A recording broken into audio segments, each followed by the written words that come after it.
If you're looking to improve your contact, well then this is the video you need to watch, because you are going to learn a 3-step process of exactly what you need to do to strike that golf ball better. Let's get stuck in. Alrighty, Keith, let's talk about contact, mate. You've got a little 3-step process to improve players' contact. We see a lot of golfers from the top of their golf swing coming down into impact. They would hang back and behind the golf ball, low point controller where the bottom of the arc is a little bit off. And they really struggle to get that nice compressed strike like that one there. How do we fix it? So a couple things going on, and like we'd always be remiss to leave out a player's mental intention because our intent informs our body. So if I want to throw a ball high, I'm imagining that ball going high and then my spine tilts back as a result. If I'm going to throw it low, I'm naturally going to be more here, and I don't really think about how I'm going to get there. I just let the ball flight inform my body. So a lot of players, the first thing I'll ask them is, are you trying to help that ball get in the air?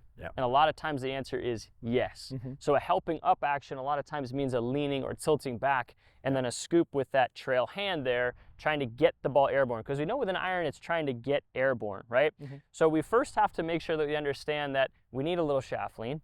We need the face to be de-lofted a little bit. These are all good things, right? And we need that pressure to be moving forward and to come off that trail foot there. Those are all really good things. And once they can understand that, that's the first step. Now, sometimes because they've been trying to lift the ball up their entire lives, it's ingrained that they just keep going backwards. So I've come up with this little 3-step system that really, really works for a lot of folks, and it just eliminates the ability to have that player even tilt back. So the first drill in this process is the left foot forward, or some people kind of call it like the Flamingo drill. So basically you're going to put the ball in the middle of your stance. You're going to put your feet totally together. Right? Exactly. And you're just going to take that trail foot and you're going to drop it straight back so that you're hanging out on your toes there. So obviously, if you lean back at all, there's no longer anything to catch you because that trail foot's not there, right? So just like anything, we're going to make some practice swings, and we're only going to go about waist high, maybe slightly past waist high here in our practice. We see a lot of variations of this where we would get players to move their foot out there, but you're saying that by having the back foot move directly behind us, it really, really compounds that feeling of staying on that front side. They immediately feel that they can't go that way at all, which is the sense that I want them to have. Now, of course, we do want a little bit of dynamic shift to the right before we go left in the golf swing. We all know that, but a lot of times players have too much, or in this case, we're just trying to avoid them going that way at all. So if you make some practice swings here, you're going to really start to feel that left foot start to work, right? It's starting to try to stabilize itself because it no longer has that right foot. Is it okay to have the knees kind of touching each other to support that? Exactly. But I'm just trying to get you the sensation that nothing's going that way. Right? Definitely got that sensation. Then you're just going to clip one out there again, little waist high, maybe slightly past waist high. This is not meant to be a full swing. This is just to be giving you a sensation. Really nice, really nice. And you can start to see, like, as soon as I get players to do this drill, they start to clip it really, really nicely. Right? And they get the sense that they can't go to the right.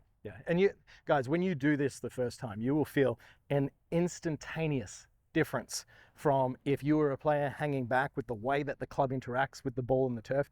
Even that one there just felt so solid off the face. And you know, there won't be as much rotation around the corner to the left because this leg isn't really going to swivel or pivot, and we don't have this right foot coming this way. So there might be a little bit of rolling of the forearms there and a little bit of toe over kind of release feel. But for a lot of players, I'm totally fine with that because they need that help anyway. Once we get the hang of that, the next progression is, okay, we're going to reintroduce that trail foot, but we're going to go from a narrow stance. So maybe feet together or like a ½ inch apart, right? Somewhere in there, really narrow. Again, you can feel that you can't really go much either way. If anything, I'd love for you to go forward and, you know, fall that way if anything, but we just want to avoid people going to their right side, to their trail side. So how long is this shot here? Again, same length as that previous one. And again, really crisp contact. It's not meant to be done at a full swing. You're just trying to ingrain a sensation that there's very little kind of linear movement, lateral. There's more just rotational sort of pivoting in place. Beautiful. Okay, and then the third step in this progression is we just widen out the stance. Just because we have that stance back to our normal stance width, I want players to make some practice swings and just imagine that they were still, very much centered, that they can't go to the right. You know, at any point along this process, pulling that right foot back, just making a little rehearsal. Okay, remind yourself, then widening that stance out a little bit. right? Yeah, definitely. I think just this one here, putting that right foot directly back, I love that. It just emphasizes that sensation of how much weight should kind of be in that lead foot as you would strike the golf ball in normal stance anyway. So totally. Great tip there. So now we're going to go normal stance with. Yep, get a feel for that nice centered rotation, falling towards that lead side. Good. Perfect. Yep, exactly. And then give it a strike. All right. Probably one of the best sequences to improve your ball striking out there. Keith Bennett here at McCormick Ranch. Thank you. Yes, sir. Cheers. Thanks for watching this video. YouTube thinks that you would benefit from watching this one next. So click that card and it could be the tip that you need to take your game to the next level. I'll see you next time.